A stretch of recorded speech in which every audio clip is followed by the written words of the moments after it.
what would happen if we really trusted the power of God?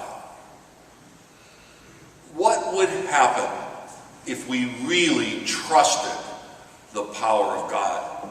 Jesus tells us in the gospel, I have come that you might have life and have it to the fullest. Do you believe that? Do you really believe those words?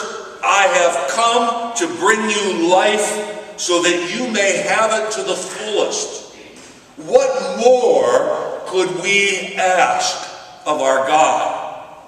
And yet, there's skeptics among us, aren't there? Skeptics who underestimate the power of God, and we underestimate our current circumstances. Somehow we lose the expectations and our hope in our expectations.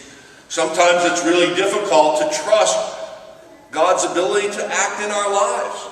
We look at all the things that are happening in our lives, and we say, God, are you really there? Are you really present? Do you really care?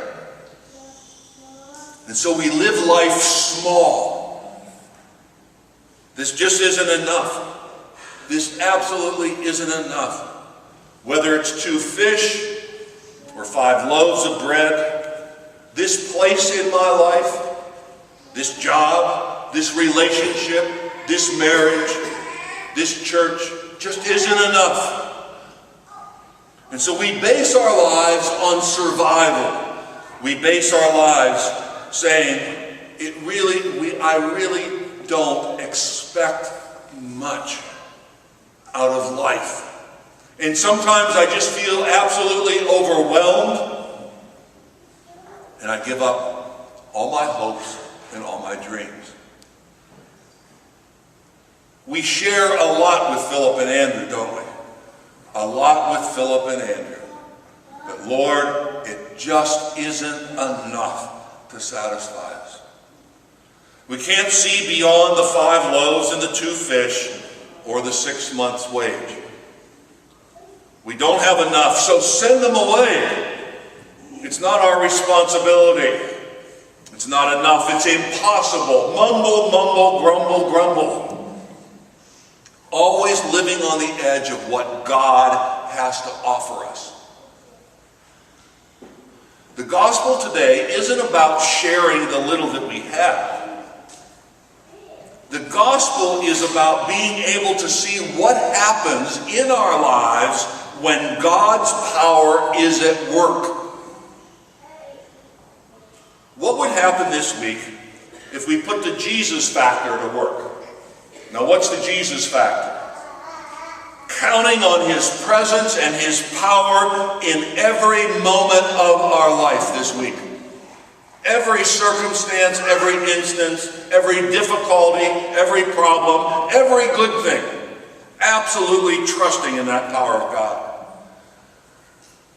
And so this week we would trust when the storms of our lives come, we know that Jesus will calm the winds and ease the fear. We trust that when I can't see the road ahead of me, that Jesus will open my eyes to see new possibilities.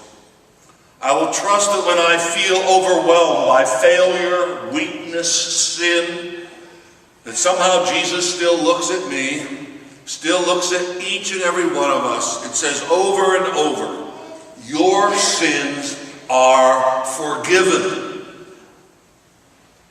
Your sins are forgiven. We need to trust that when we feel there just isn't enough room for me in God's life, somehow we just don't trust that God is there. That Jesus says, not only is there room for you, in fact, there are many dwelling places. There's room not only for you, but there's room for me too. And we trust that when we want to give up on life, Jesus says, I have come to not only bring you life, that's right, life, but I want you to experience life in its fullness. God bless you.